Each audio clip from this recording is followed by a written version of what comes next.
Welcome back everyone, welcome to civil services study. UPPSC की test series चल रही है। नेक्स्ट टेस्ट लगाते हैं, टेस्ट नंबर 121। इंपॉर्टेंट होंगे प्रश्न, फोकस करेंगे हिस्ट्री के प्रश्नों पर। तो चलिए स्टार्ट करते हैं। 2 से 3 सेकंड का टाइम मिलेगा एक प्रश्न का आंसर बताने के लिए। तो क्वेश्चन नंबर 1 पर आ जाइए। आज हो गई है 4 जुलाई 2020। तमिल ग्रंथों में उल्लेखित कलाबू शब्द का किससे संबंध है? बताइए। कलाबू शब्द किससे संबंधित है? भूमिकर के संदर्भ में, योद्धा वर्ग के संदर्भ में, विवाह के संदर्भ में, या फिर गुप्तचर व्यवस्था के संदर्भ में? देखिए, गुप्तचर व्यवस्था के संदर्भ में नहीं है, योद्धा के संदर्भ में नहीं है, ना ही भूमिकर के संदर्भ में। ये संबंधित है विवाह से। किससे? विवाह के संदर्भ में। तो तमिल ग्रंथ में देखिए, तमिल ग्रंथ तोलकाप्यम में 8 प्रकार के विवाह का उल्लेख है, जिसके तहत कलाबू विवाह का भी उल्लेख किया गया है। कलाबू एक प्रकार का प्रेम विवाह होता था।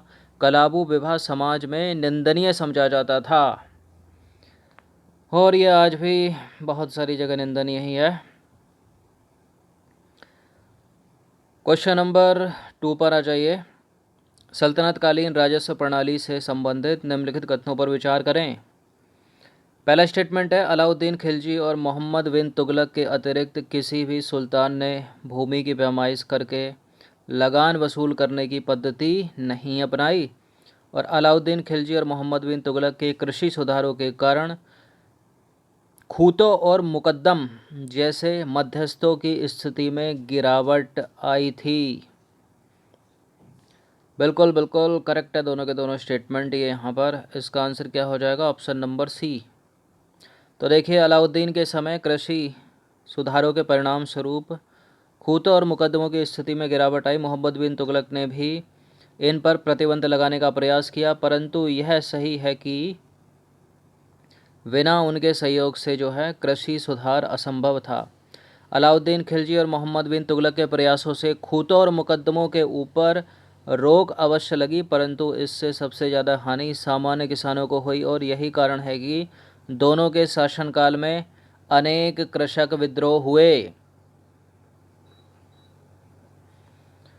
चलिए नेक्स्ट क्वेश्चन की तरफ बढ़ते हैं। क्वेश्चन नंबर 3 है, निम्नलिखित कथनों पर विचार करना। 2 स्टेटमेंट है यहाँ पर, बताने के इनमें से कौन सा करेक्ट है। पहला स्टेटमेंट, प्राचीन भारत में औषध का सबसे पहले उल्लेख ऋग्वेद में मिलता है।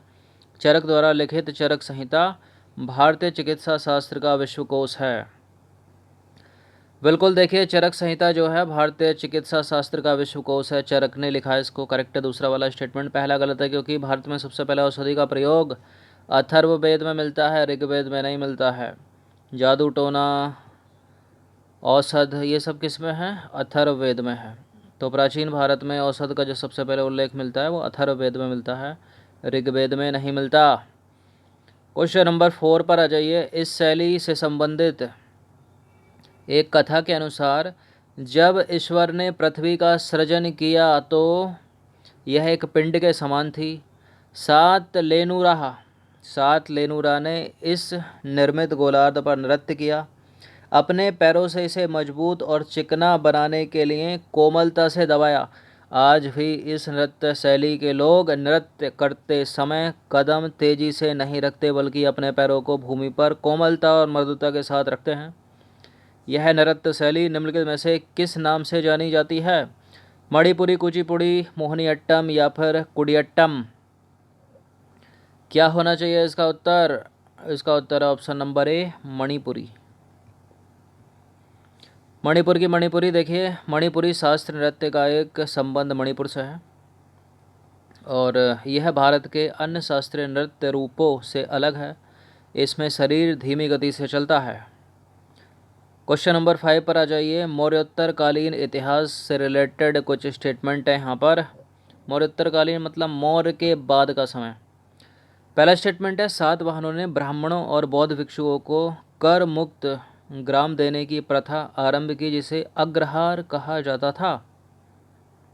देखिए, जो आबाद भूमि और ग्राम दान में दिए जाते थे उन्हें राजपुरुषों और सैनिकों के तथा हर कोटि के राज्य के अधिकारियों के हस्तक्षेप से मुक्त घोषित कर दिया जाता था। बिल्कुल मुक्त घोषित कर दिया जाता था। लेकिन अग्रहार जो कहा जाता था ना, वो ब्राह्मणों और मंदिरों को दी गई कर मुक्त भूमि को कहा जाता था। मोस्ट इम्पोर्टेंट है ये, अग्रहार किसको कहा जाता था? ब्राह्मणों और मंदिरों को दी गई कर मुक्त भूमि, बौद्ध भिक्षुओं को नहीं। गलत है, इसकी वजह से कट गया पूरा स्टेटमेंट पहला वाला, तो केवल 2 यहाँ पर करेक्ट हो जाएगा। इसका आंसर क्या हो जाएगा? Option number B. तो देखिए, ब्राह्मणों को भूमि दान या जागीर देने वाले प्रथम शासक सातवाहन थे। सातवाहनों ने बौद्ध भिक्षुओं को भी कर मुक्त ग्राम देने की प्रथा आरंभ की, परंतु ब्राह्मणों एवं मंदिर को दी गई जो कर मुक्त भूमि थी, उसके लिए अग्रहार शब्द का प्रयोग हुआ है। अग्रहार और ब्रह्मोदय जैसे शब्दों का उल्लेख मिलता है, लेकिन बौद्ध भिक्षुओं के संदर्भ में नहीं मिलता। याद रखिएगा, अग्रहार एक शब्द है और ब्रह्मोदय शब्द है। क्या मतलब है इनका? ब्राह्मणों और मंदिरों को दी जाने वाली कर मुक्त भूमि किसके द्वारा? सातवाहन शासकों के द्वारा, लेकिन बौद्ध भिक्षुओं को नहीं। क्वेश्चन नंबर 6 पर आ जाइए। बौद्ध भिक्षुओं के लिए नहीं है ये शब्द। क्वेश्चन नंबर 6 है, पहला स्टेटमेंट है, नाटी नृत्य का संबंध अरुणाचल प्रदेश से है और रऊफ नृत्य का संबंध कश्मीर घाटी से है। देखिए, रऊफ का तो कश्मीर वैली से है, करेक्ट है दूसरा वाला स्टेटमेंट। नाटी अरुणाचल से नहीं है, नाटी है हिमाचल प्रदेश का। कहाँ का है? हिमाचल प्रदेश का। तो नाटी का संबंध है हिमाचल प्रदेश से और रऊफ नृत्य का संबंध है कश्मीर वैली से। क्वेश्चन नंबर 7 पर आ जाइए। निम्नलिखित कथनों पर विचार करना। पहला स्टेटमेंट है, गांधार कला की प्रारंभिक बौद्ध मूर्तियों में बुद्ध का मुख ग्रीक देवता अपोलो के समान तथा मूर्तियों का परिवेश रोमन टोंगा जैसा है। गांधार कला शैली की उत्पत्ति एशिया माइनर क्षेत्र की हेलेनिस्टिक कला से हुई थी। बिल्कुल करेक्ट है दोनों के दोनों स्टेटमेंट। सी है इसका आंसर। जिसकी एक्सप्लेनेशन नहीं है उसको 2 बार पढ़ लिया कीजिए। मोहिनीअट्टम और भरतनाट्यम के नाम से प्रचलित 2 शास्त्रीय नृत्यों में कौन सी विशेषताएं समान हैं? देखिए, दोनों देवदासी परंपरा के नृत्य हैं। दूसरा स्टेटमेंट है, दोनों का विकास तमिलनाडु में हुआ है क्या? दोनों एकल नृत्य हैं। देखिए, एक स्टेटमेंट तो कटेगा यहाँ पर, क्योंकि इतना तो पता ही होगा ना आपको, भरतनाट्यम तमिलनाडु का और मोहिनीअट्टम कहाँ का? केरल का। तो केरल का तो करो, तो सेकंड वाले को एलिमिनेट, जरा दूसरा वाला तो हो नहीं सकता। 2-2 कहाँ पर है? जहाँ जहाँ 2 है वो नहीं होगा। तो ये हट गया, ये हट गया। दोनों एकल नृत्य हैं, ये भी करेक्ट है। तो 1 और 3 हो गया, पहला वाला तो है ही करेक्ट है।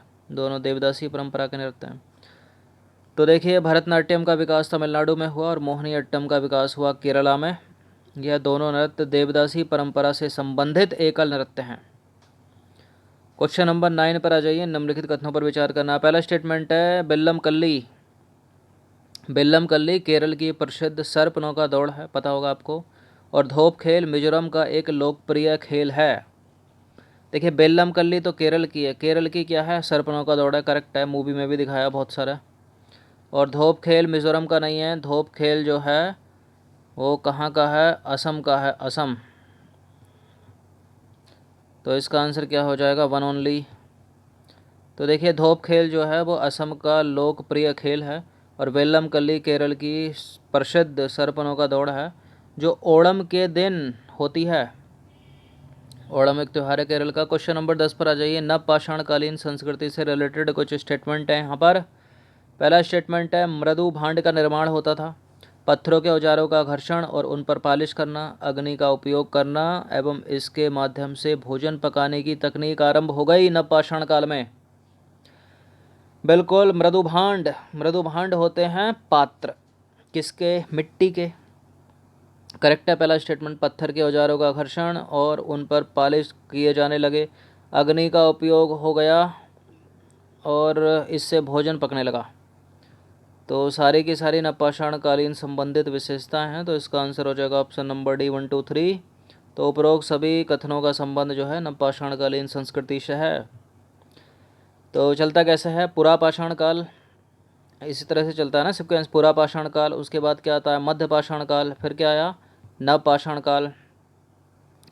क्वेश्चन नंबर 11 पर आ जाइए। निम्नलिखित कथनों पर विचार करना है। पहला स्टेटमेंट है, मुद्रा राक्षस की रचना गुप्त काल में की गई थी और नैषध चरित्र की रचना भी गुप्त काल में की गई थी। देखिए नैषध चरित्र गुप्त काल की नहीं है, राजपूत काल की है, पहला वाला करेक्ट है। मुद्रा राक्षस की रचना गुप्त काल में की गई थी, किसने की है? विशाख दत्त। तो मुद्रा राक्षस की रचना गुप्त काल में विशाख दत्त ने की थी। नैषध चरित्र की रचना राजपूत काल में जयचंद के दरबार से संबंधित प्रख्यात कवि श्री हर्ष ने की थी। यह है क्वेश्चन नंबर 12। अकबर द्वारा निर्मित इमारतों से रिलेटेड कुछ स्टेटमेंट है यहाँ पर। पहला स्टेटमेंट है जोधाबाई का महल फतेहपुर सीकरी का सबसे बड़ा महल है एवं इस पर गुजराती शैली का व्यापक प्रभाव दिखाई देता है। दूसरा स्टेटमेंट है पिरामिड के आकार का 5 मंजिला भवन पंचमहल नालंदा के बौद्ध विहारों की प्रेरणा पर आधारित है। बिल्कुल ये दोनों के दोनों सत्य हैं। इसका आंसर हो जाएगा ऑप्शन नंबर सी। अब आ जाइए क्वेश्चन नंबर 13 पर। पांडव लेनी के नाम से प्रसिद्ध गुफाओं का संबंध हीनयान धर्म से है। इसमें भगवान बुद्ध की कोई छवि नहीं पाई जाती। इसके स्थान पर उनकी उपस्थिति को सिंहासन और पद चिन्हों आदि रूपांकन और प्रतीकों के प्रयोग द्वारा इंगित किया गया है। उपरोक्त कथन का संबंध किससे है? जूनागढ़ की गुफाएं, एलोरा की गुफाएं, नासिक की गुफाएं या फिर बाघ गुफाएं। मोस्ट इंपॉर्टेंट है सारी की सारी गुफाएं, बहुत पूछते हैं इनको पेपर में। इसका आंसर हो जाएगा ऑप्शन नंबर सी, नासिक की गुफाओं से। तो उपरोक्त कथन का संबंध नासिक की गुफाओं से है। ये 24 गुफाओं का समूह है। इसका निर्माण 3री शताब्दी ईसा पूर्व से लेकर 2री शताब्दी ईसा के दौरान किया गया, ईस्वी के दौरान किया गया। और इन गुफाओं को त्रिरश्मि गुफाओं के नाम से जाना जाता है। किन गुफाओं को? नासिक की गुफाओं को। क्वेश्चन नंबर 14 है, कुछ स्टेटमेंट है यहाँ पर। और पहला स्टेटमेंट है रुमटेक मठ का संबंध सिक्किम से है। जैसे सिक्किम से देखिए जितनी भी मोनास्ट्री आपको पता होनी चाहिए कौन सी कहाँ पर है, पूछ लेते हैं जोड़े मिलाने के लिए। हेमिस मठ का संबंध अरुणाचल प्रदेश से है। तो रुमटेक तो सिक्किम में करेक्ट है, लेकिन हेमिस लद्दाख में है। हेमिस नेशनल पार्क भी आपने सुना होगा। तो हेमिस अरुणाचल में नहीं है, लद्दाख में है। करेक्ट है पहला वाला, और दूसरा वाला इनकरेक्ट है। तो हेमिस मठ कहाँ पर है? लद्दाख में, याद रखिए। क्वेश्चन नंबर 15 पर आ जाइए। निम्नलिखित कथनों पर विचार करना। पहला स्टेटमेंट है कथक मुस्लिम संस्कृति से प्रभावित एकमात्र भारतीय शास्त्रीय नृत्य है। गोविंद संगीत लीला विलास ग्रंथ में मणिपुर नृत्य की बारीकियों का वर्णन है। जो कथक है वो मुस्लिम संस्कृति से प्रभावित है, एकमात्र भारतीय शास्त्रीय नृत्य है। कहाँ का है ये? उत्तर प्रदेश का है। गोविंद संगीत लीला विलास ग्रंथ में मणिपुर नृत्य की बारीकियों का वर्णन करता है। बिल्कुल बिल्कुल, दोनों के दोनों तो करेक्ट हो गए ये वाले। इसका आंसर हो जाएगा ऑप्शन नंबर सी। इनको 2 बार पढ़ लिया कीजिए, जिसकी एक्सप्लेनेशन नहीं है और आवश्यकता भी नहीं है। गोविंद संगीत लीला विलास ग्रंथ में मणिपुर नृत्य की बारीकियों का वर्णन है। और कथक, उत्तर प्रदेश का कथक मुस्लिम संस्कृति से प्रभावित एकमात्र शास्त्रीय नृत्य है। तो इसका आंसर हो जाएगा ऑप्शन नंबर सी। तो 15 प्रश्न थे ये हिस्ट्री के, अच्छे से इसका रिवीजन कर लेना 1 से 2 बार। धन्यवाद। इस पूरी की पूरी टेस्ट सीरीज़ की प्लेलिस्ट बना रखी है हमने, वहाँ पर आप टेस्ट नंबर 1 से लेकर 121 तक पहुँच सकते हो। उसका लिंक डिस्क्रिप्शन बॉक्स में दे रखा है।